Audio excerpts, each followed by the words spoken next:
Depuis 2000 ans, la façon de boire le thé continue à évoluer.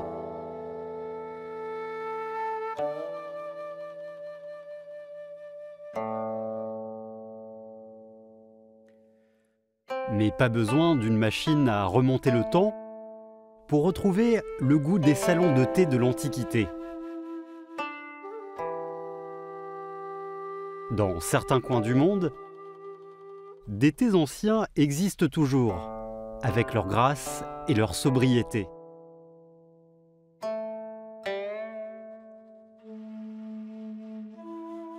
Une époque calme et chaleureuse, inconnue de l'homme moderne.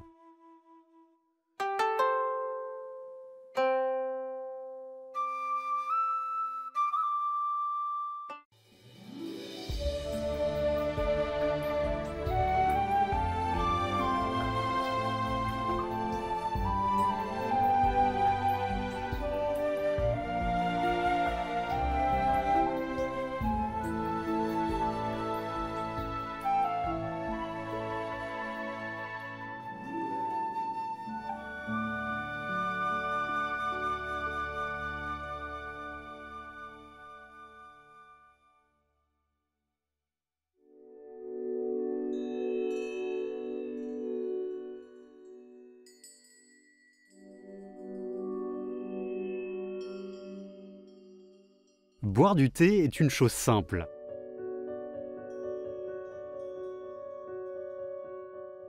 Boire du thé est aussi une chose compliquée.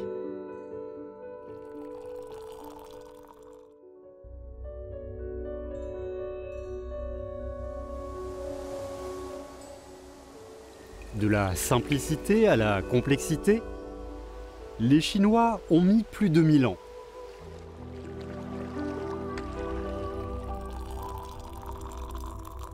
Pour retourner à la simplicité, il a fallu aussi plus de 1000 ans.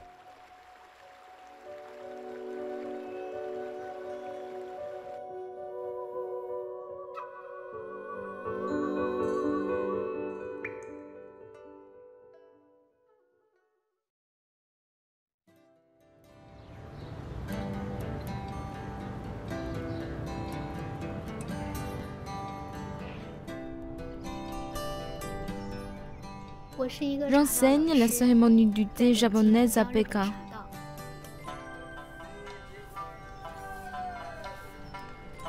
Beaucoup de spécialités pékinoises peuvent servir de friandises. J'en achète de temps en temps. Zhong Nanlan vient du Zhejiang et connaît le thé depuis son enfance.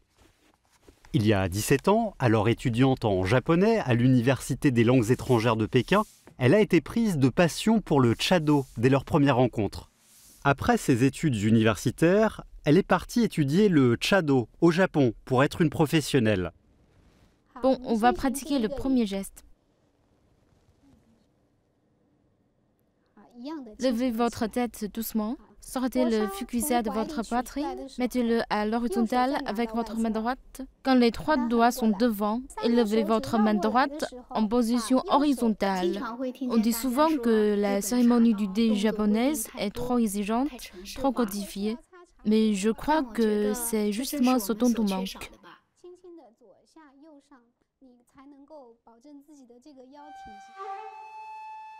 La cérémonie du thé japonaise est longue et compliquée. Si elle est pratiquée strictement, elle peut durer 4 heures. Le rituel ou bien la forme est en fait le contenu. Vous ne pouvez pas rester indifférent devant la forme et l'état présenté.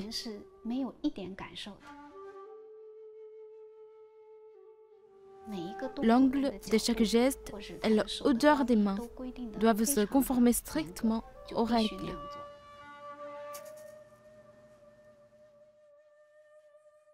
Le chado japonais est un mélange de poudre de thé et d'eau chaude.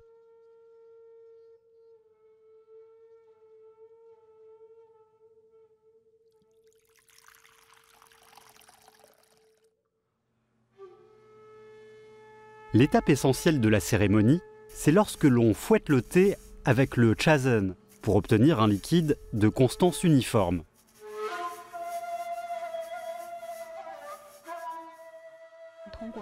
Par ses gestes, l'hôte présenta à ses invités une beauté. Aujourd'hui, le chado est devenu un symbole de la culture traditionnelle japonaise. En fait, elle a beaucoup été influencée par l'art du thé, des Tang et des Song.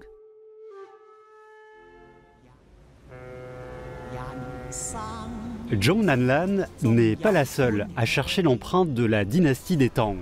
Ye Zhongzhi, producteur de thé hongkongais, essaie de reconstituer d'une autre manière l'ancienne cérémonie du thé. L'attitude des Hongkongais pour le thé est à la fois sérieuse et négligente. La plupart des salons de thé hongkongais servent des friandises. Le thé n'est pas tellement important pour les clients, mais en fait, ils sont très sensibles au goût du thé. Ils peuvent immédiatement s'apercevoir si le thé d'aujourd'hui est différent de celui d'hier. Il y a une vingtaine d'années, en étudiant les théières, Ye Zhongzhi s'était pris de la cérémonie du thé. Patron d'un salon de thé au parc de Hong Kong, il est l'un des rares propagateurs de la culture traditionnelle du thé à Hong Kong. Le Gongfu-cha est un thé très fort. En général, on n'aime pas l'eau trop chaude. Servez-vous, les dames d'abord. Des questions? Très bien. Vous avez quasiment compris le thé oolong. Très bien. On est à l'aise et satisfait avec le thé chinois. Mais parfois, il manque de discipline et de rigueur. Par contre, le chado japonais montre en détail toutes les étapes. Je me suis dit que nous, les Chinois, devions aussi avoir notre propre méthode. J'ai donc eu l'idée de reconstituer le thé des Tang. La dynastie des Tang est la période où la pratique du thé a été institutionnalisée. Le classique du thé, écrit par Lu Yu, documente la façon de préparer et de fabriquer le thé à l'époque.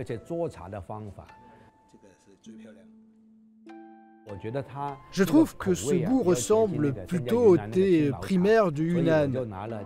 Je choisis donc le pu'er non fermenté comme matière première. Sous la dynastie des Tang, le thé était souvent compressé en galettes. Au sous-sol du temple Famen à Shanxi a été découvert un service à thé impérial des Tang. Ye Zhongzhi va pratiquer une cérémonie à la façon des Tang avec une reproduction. On chauffe d'abord la galette pour qu'elle dégage du parfum, puis on la roule en brisure. En apparence, le récipient se cave au milieu et le rouleau est plat.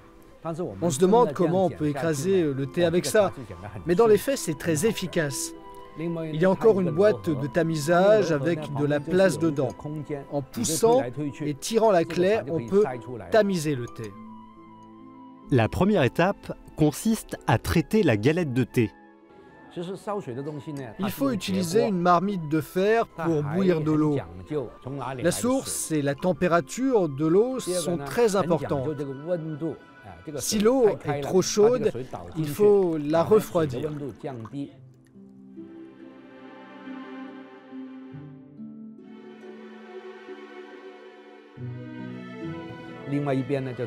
Quand l'eau commence à bouillir, on y met du sel, du gingembre et de la cannelle. Le goût est peut-être moins bon que celui d'aujourd'hui. Les techniques se sont en effet beaucoup modernisées et peuvent donner de meilleurs arômes et goûts. Les gens des temps anciens levaient d'abord le bol au niveau des sourcils. On fait comme ça une fois, au ciel et à la terre. C'est toujours comme ça, chacun a sa façon de préparer le thé. Bien sûr, on n'est pas obligé de boire du thé de la même manière que sous les Tang, mais je crois qu'on peut quand même chercher à comprendre l'origine et l'esprit fondamental de la culture du thé. La clé du thé des Tang est la cuisson. C'est au fond de la montagne que se trouve l'origine du thé des Tang.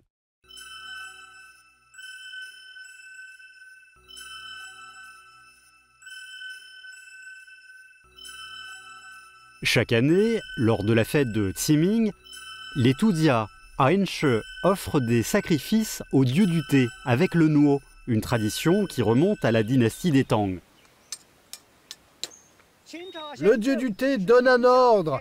Il faut cultiver avec attention les terres et cueillir le thé à la fête de Qingming.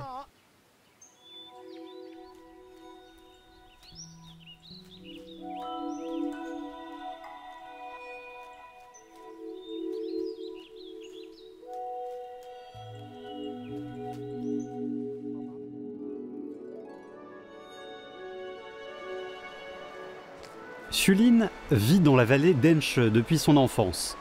Aujourd'hui, il va voir son neveu, nouvellement né, avec sa mère. Tu fais encore des hôtes? Ah, c'est vous. Entrez.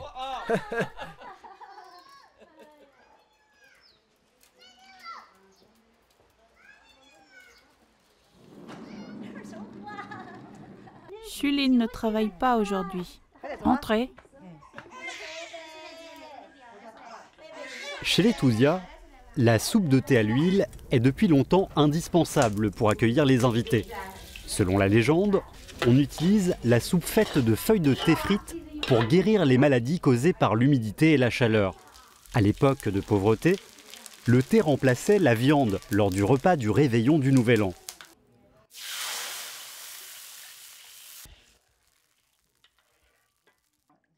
On peut mettre des épices comme du poivre ou du sel. Quand la soupe bout, on met tout ça dans le bol et on mange. C'est délicieux. J'en ai dans mon bol.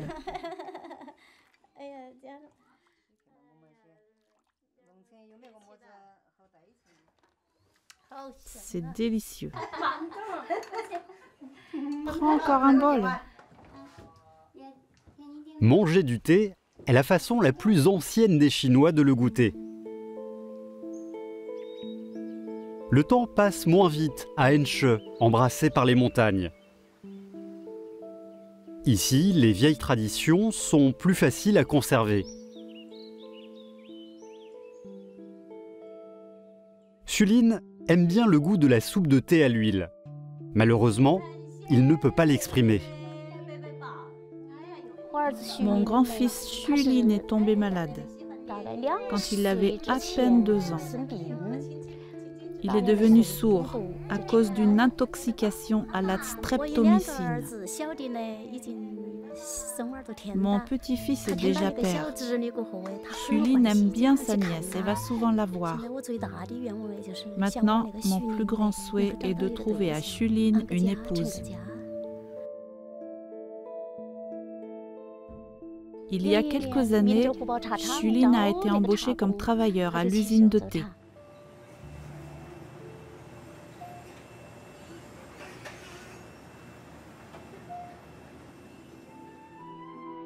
À l'usine, Xulin apprend le flétrissage à la vapeur.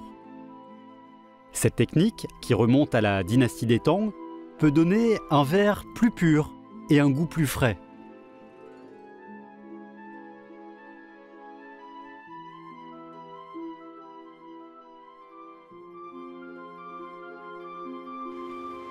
Le flétrissage à la vapeur ne dure que 40 secondes. Les feuilles flétries sont roulées à la main sur le fourneau de torréfaction de 50 à 80 degrés. Fais une boulette. L'étape suivante consiste à façonner et lustrer les feuilles.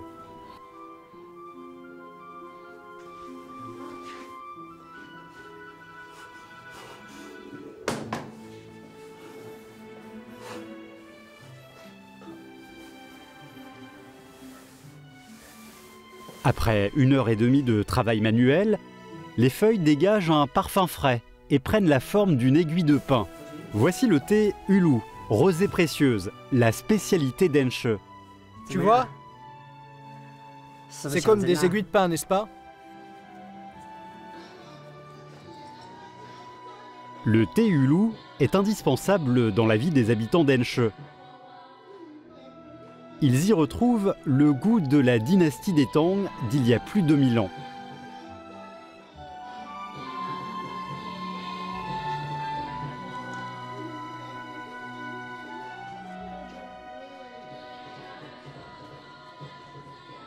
En ville, Sulin a un autre métier, cuisinier de baozi, ces pains farcis cuits à la vapeur. Cette année, le patron d'une usine de thé voulait l'embaucher. Je n'étais pas d'accord. Je préfère qu'il fasse des baozi, qu'il reste à mes côtés. Au moins, c'est plus sûr. J'ai peur que les machines de thé le blessent, mais il a insisté pour y aller.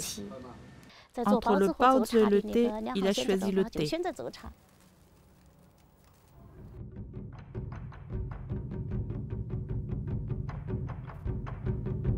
Il aime le thé. Voilà, rien à dire de plus.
Au Japon, le thé de Shizuoka est aussi connu pour son flétrissage à la vapeur et son roulage à la main.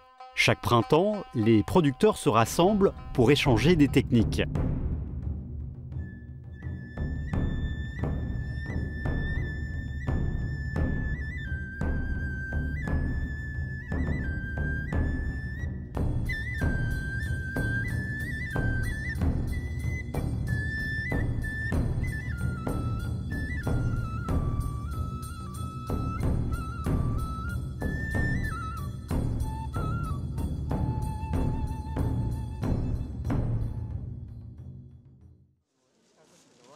Pour vérifier la qualité du thé, il suffit d'entasser les feuilles en forme d'aiguille. Un tao signifie une bonne uniformité des feuilles.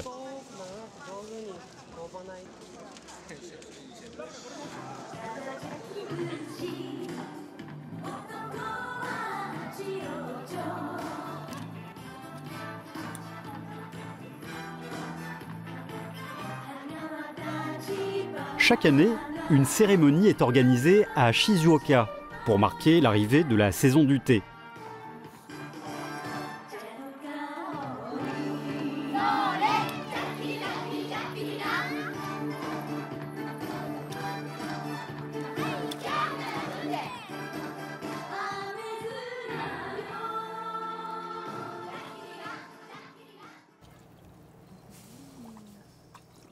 La famille Moriushi produit du thé de père en fils.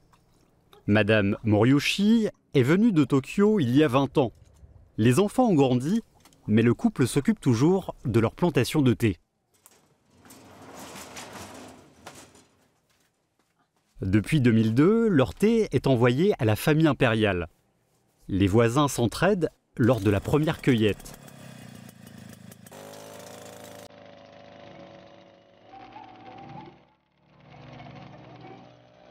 La plantation de la famille Moriushi est située sur la colline près de leur maison. Dans la région montagneuse de Shizuoka est produit la moitié du thé vert du Japon.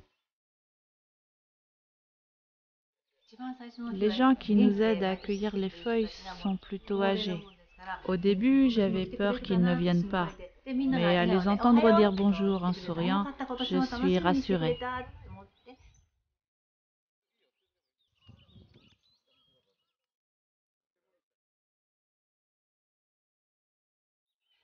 Le plus important pour moi, c'est de passer une bonne journée avec tout le monde.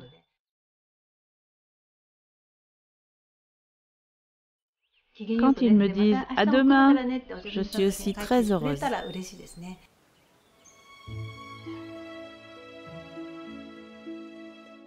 Chaque printemps, Madame Moriushi vient en Chine avec d'autres producteurs de thé de Shizuoka pour offrir leur meilleur thé de l'année au temple Jingshan à Yuhang, dans le Zhejiang, berceau du Chado japonais.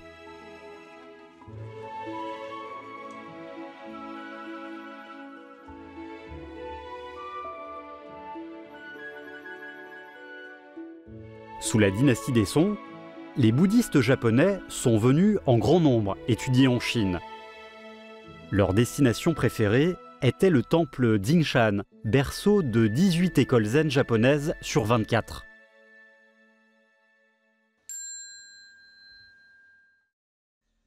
L'obscurité de la salle de méditation donne facilement sommeil aux bouddhistes zen quand ils font leur méditation quotidienne.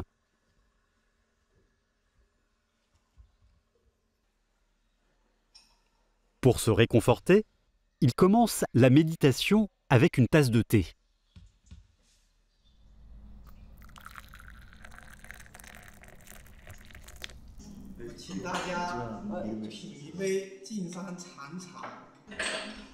C'est à ces bouddhistes japonais et chinois qui se sont rencontrés grâce au thé et au zen que Madame Moriushi et ses compatriotes rendent hommage.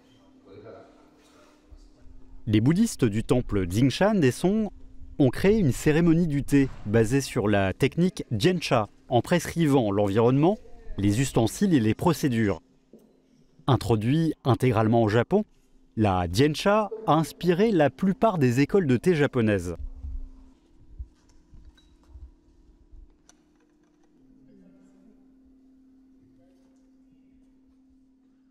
Aujourd'hui en Chine, la Jiancha, datant des Song, est quasiment introuvable, mais cette technique n'est pas tout à fait ardue.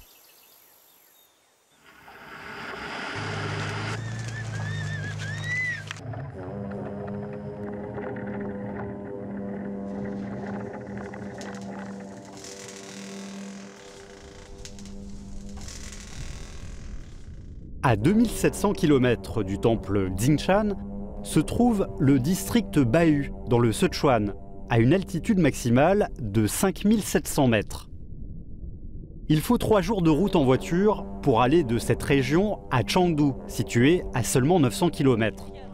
Le monastère Katok, dans la région Repo de Bahu, est le temple Nyingma, le plus ancien du Han.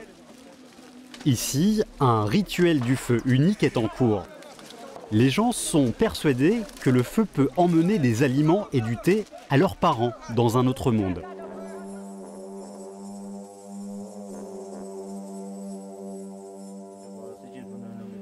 Tous les matins, les moines du monastère Katok se préparent un bol de thé au beurre.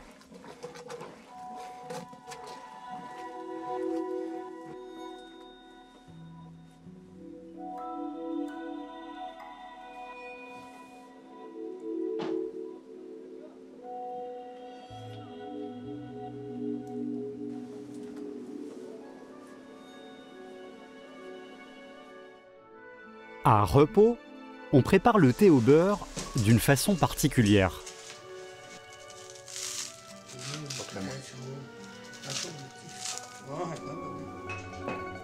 Avant d'être battu, le thé en galette est d'abord broyé en poudre pour être mélangé plus tard à de l'eau bouillante.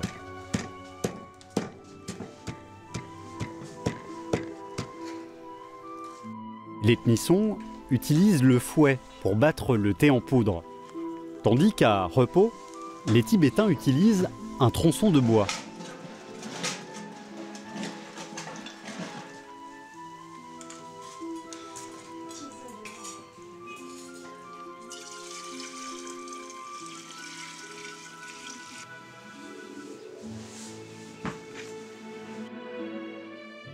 Les gens de Repo pensent que leurs ancêtres étaient forgerons des armes du roi Gossar. Coupée du monde extérieur, cette tribu a été très prospère sous la dynastie des Song. Depuis, les gens d'ici n'ont jamais changé leur façon de boire du thé, qui date d'il y a près de 1000 ans.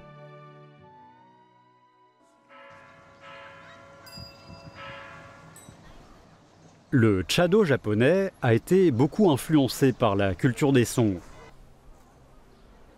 La poésie, la calligraphie, la peinture et la musique sont des amis intimes du thé.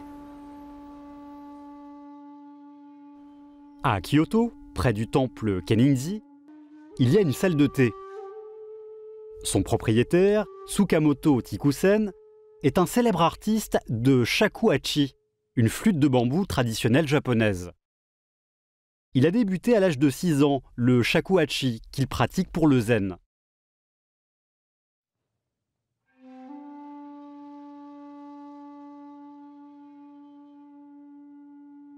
Aujourd'hui, il est convié par le temple à participer à une cérémonie de thé en l'honneur d'invités venus du temple Dingshan en Chine. Issue de la cérémonie du thé de Dingshan, celle du Kenninji respecte les règles du bouddhisme zen chinois.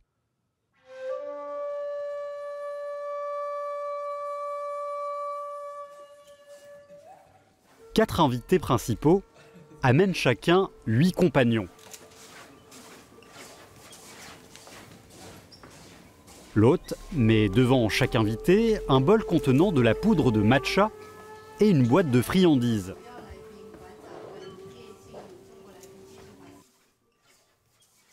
Puis, il verse de l'eau dans le bol et fouette le matcha avec le chazen.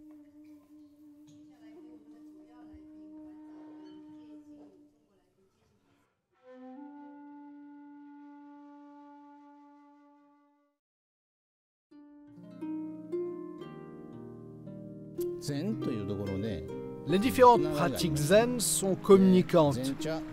Par exemple, le thé zen et le shakuhachi partagent la même philosophie. Tout ça est lié au zen. Tsukamoto donne des cours gratuits 2 fois par an en Chine. Il fait pour chaque élève un shakuhachi qui lui est convenable. Il y a 15 ans, Tsukamoto est venu en Chine pour apprendre la méthode de respiration de la musique ancienne. Son maître, avant sa mort, lui a dit de réintroduire le shakuhachi en Chine. Il a tenu parole. Ses premiers élèves chinois sont déjà capables de donner eux-mêmes des cours. Comme le thé, le shakuhachi témoigne des échanges culturels entre la Chine et le Japon. Ce sont les moines qui ont apporté les grains de thé au Japon. Ce sont eux aussi qui ont intéressé les Japonais au thé. Au XIIe siècle, Myoan Esai est venu 2 fois en Chine pour étudier le thé zen. Grâce aux grains de thé qu'il a apportés au Japon, les théiers ont pu largement être plantés dans ce pays.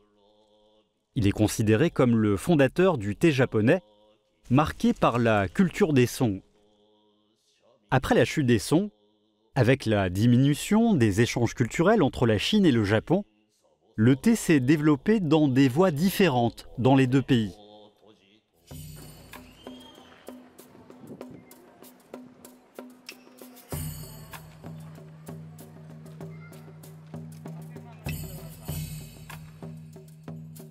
Kamakura, lieu d'origine des samouraïs japonais. Yabusame, un type de tir à l'arc à cheval datant du XIIe siècle et encore existant aujourd'hui, continue à évoquer l'esprit militaire d'autrefois.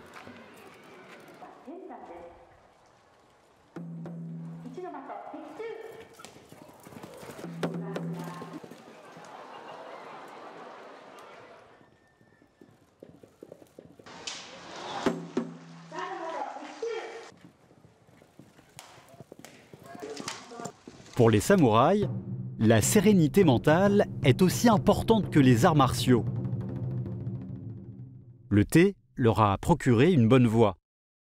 Les samouraïs les plus célèbres du XVIe siècle, Oda Nobugana et Toyotomi Hideyoshi, ont un maître commun, Senno-rikyu. Senno-rikyu, mort en 1591, est le plus grand maître du thé japonais.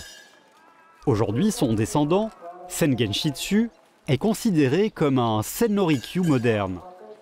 C'est un honneur hors pair de pouvoir apprécier le thé préparé par ses soins.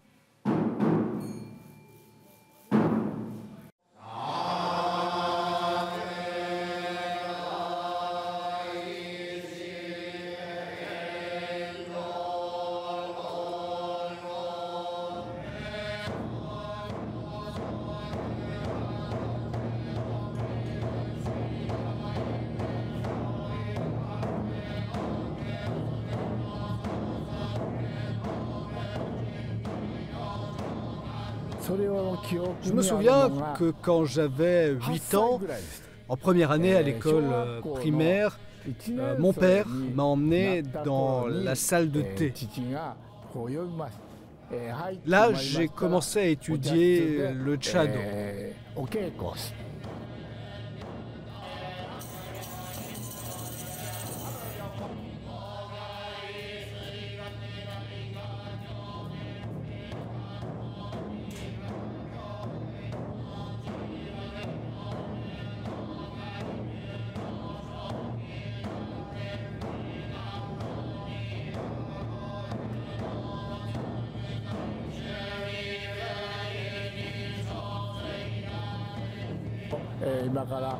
Il y a presque 500 ans, mon ancêtre Senno Rikyu a dit que le thé n'était pas une simple boisson, mais destinée à créer la paix, à construire un monde égalitaire. C'est pourquoi il a pu être maître d'Oda Nobunaga et de Toyotomi Hideyoshi. On dit souvent qu'il faut être aussi fort en lettres qu'en art militaire. C'est-à-dire que l'art militaire seul ne suffit pas.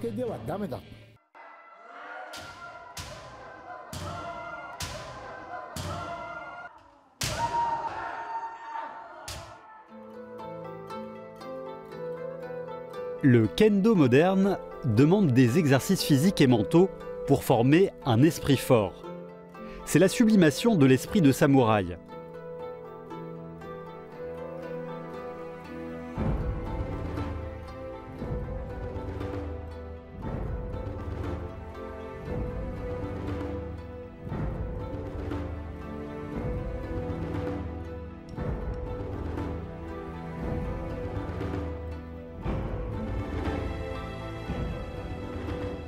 Le thé aide les pratiquants de kendo à perfectionner leur technique. Mais ils ne sont pas autorisés à porter leur épée, symbole de l'esprit samouraï dans la salle de thé. Même le puissant Toyotomi Hideyoshi ne fit pas exception. Après avoir unifié le Japon par la force, Toyotomi Hideyoshi, alors au sommet de son pouvoir, avait hâte de manifester sa suprématie par le thé. Au musée d'art Moa d'Atami est exposée une reproduction de sa salle de thé faite de 40 000 feuilles d'or et équipée d'un service de thé en or. Valeur 3,9 millions de dollars. Hideyoshi a voulu étonner Senno Rikyu avec cette salle de thé en or. Il y a invité et lui a servi du thé. Mais Senno Rikyu, au lieu d'être étonné, lui a dit « Mais que faites-vous » La salle de thé que Senno Rikyu appréciait est tout à fait différente. Konichihan, la salle de thé la plus précieuse de l'école Urasenke, a persisté pendant 16 générations. La structure et la disposition de la salle de thé doivent se conformer à l'esprit de l'harmonie et de la tranquillité. Tandis que la cour ne suit qu'une règle, respecter la loi de la nature. Si sur Terre il n'y a plus de couleur verte, qu'est-ce qu'elle va devenir ? Quand vous voyez le thé vert dans le bol, l'homme et la nature ne font qu'un. Nos ancêtres attachaient une grande importance à ce concept. Senno Rikyu nous l'a transmis et nous le transmettons de génération en génération. Beaucoup d'écoles de Chado se sont développées pendant les 4 siècles ayant suivi la mort de Senno Rikyu. Avec la chute des samouraïs et la modernisation du Japon au XXe siècle, le Chado a décliné. Ce n'est qu'après la Seconde Guerre mondiale qu'il est redevenu populaire.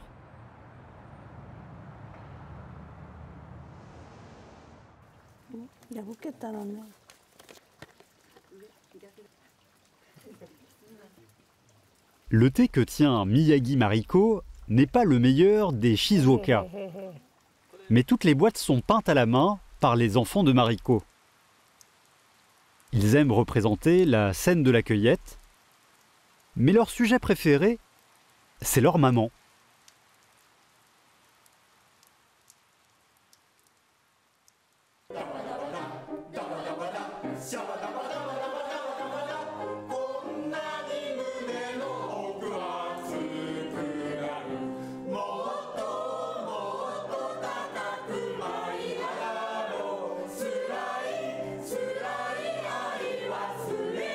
Dans les années 70, Miyagi Mariko, actrice connue à l'époque, est tombée amoureuse de l'écrivain Yoshiyuki Junosuke. Comme il n'avait pas d'enfant, Mariko a décidé d'abandonner son métier d'actrice et ouvrir une maison de charité pour les enfants handicapés.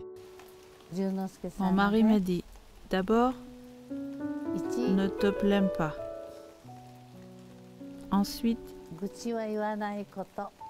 ne me demande pas d'argent. Enfin, ne renonce pas à mi-chemin. Si tu es capable de respecter ces 3 points, vas-y. Mais c'était difficile. À part la peinture, ce que les enfants aiment le plus, c'est de préparer du thé pour les invités et leur maman. Les dons permettent aux enfants de vivre et les enfants offrent du thé aux donateurs comme cadeau en retour. Quand il fait beau, les producteurs de thé aux alentours emmènent parfois les enfants à la cueillette. Ces derniers vont offrir du thé soigneusement emballé à ceux qui les ont aidés.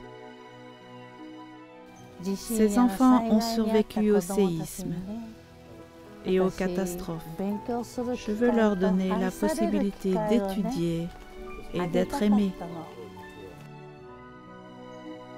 Mariko espère que le Chado peut apprendre quelque chose aux enfants. Si on est malade ou handicapé, on ne peut rien faire alors. Je ne le pense pas. Si on concentre tous ses efforts sur une chose, on peut absolument bien la faire. J'en suis persuadée.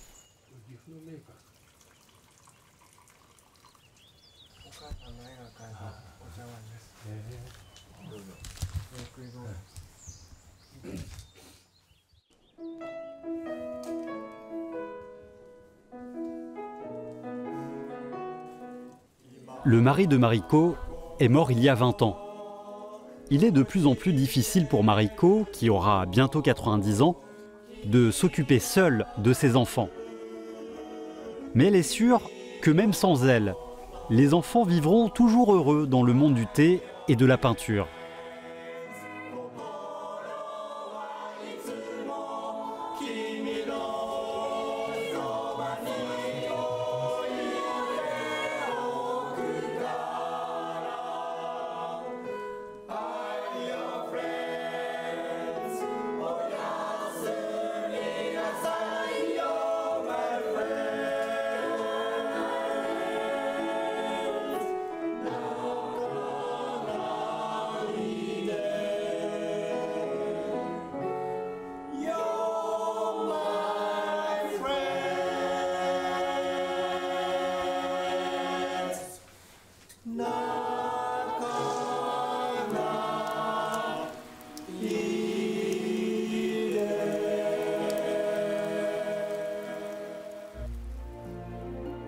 Depuis 400 ans, les Japonais respectent toujours les règles de la cérémonie du thé établies à l'époque de Senno-rikyu et poursuivent la philosophie des ancêtres. En Chine, à partir de la dynastie des Ming, la technique plus libre de l'infusion a remplacé la diancha des Song. Le thé chinois est entré dans une nouvelle ère. On peut dire que le Gongfu-cha de Chaozhou est un fossile vivant de la culture du thé chinoise. Même à Chaozhou, où tout le monde est expert de l'infusion du thé, Ye Ranzhong est aussi très connu. On dit qu'il fait revivre le thé. Des dizaines d'années sont passées, ça devient une habitude. Je ne trouve pas ça tellement beau, mais je mets tout mon cœur dans le thé quand je le prépare. Quand on parle de Gong Fu, il s'agit du feu, de l'eau, des ustensiles et de la technique d'infusion. L'objectif est d'obtenir une tasse de délicieux thé. On a un proverbe qui indique les étapes essentielles de la préparation du thé. Verser du haut de l'eau chaude dans la théière, verser du thé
de l'eau, les parents commencent à faire boire du thé.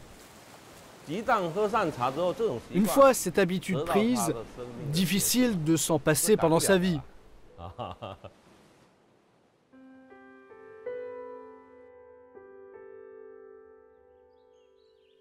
À Chaozhou, le thé préféré est le Fanhuang Dancong, dont le nom est issu de son lieu d'origine, la montagne Fanhuang, où sont plantés plus de 3700 théiers de plus de 200 ans.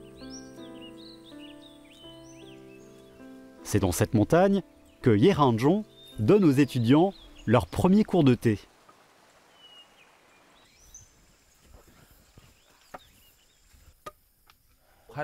Au début, c'est un ami qui m'a dit qu'il y avait de très bons théiers dans la montagne. Je me suis dit qu'il fallait les trouver et les protéger. À mi-chemin, je n'avais plus de souffle. Mais à force de grimper, je me suis senti de mieux en mieux. L'escalade est une expérience de la vie. C'est très dur à mi-chemin, mais si on persiste, on peut atteindre le sommet et avoir de beaux paysages.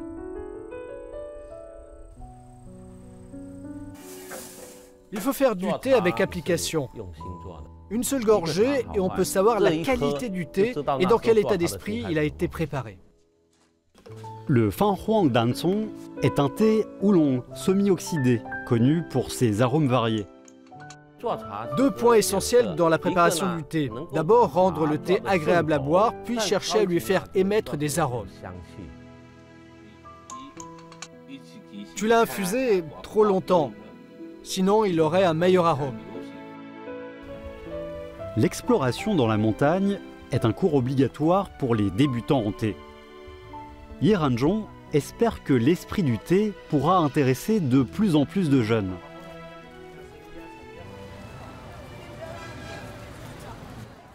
Deux étudiants en histoire. Aujourd'hui, c'est le jour d'arrivée des nouveaux étudiants de l'école normale de Ranshan. Yeranzhong veut profiter de cette occasion pour leur expliquer la technique de Gong Fu Cha de Chaozhou. Apprendre à préparer et à apprécier le thé, c'est cultiver le caractère moral. Venez boire du thé. Une fois que notre esprit se calme, faire du thé devient une chose agréable, une chose joyeuse. Le thé est un ami de toute notre vie.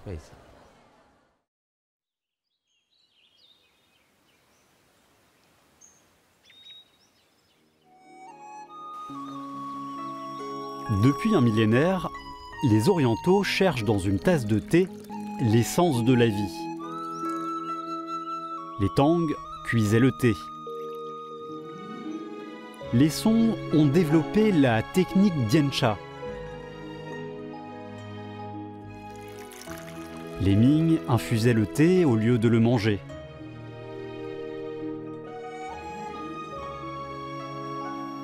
Tandis que les Japonais poursuivent leur chado traditionnel.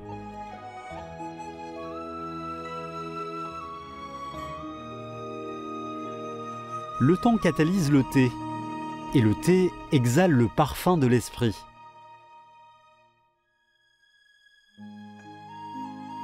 Chaque personne explore en fait sa propre voie de thé.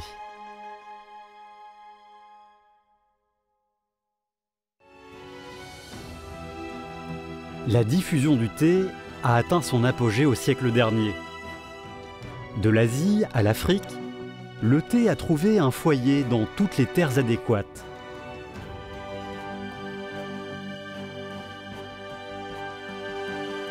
Retrouvez notre série documentaire dans l'épisode 4, Pays étranger, pays natal.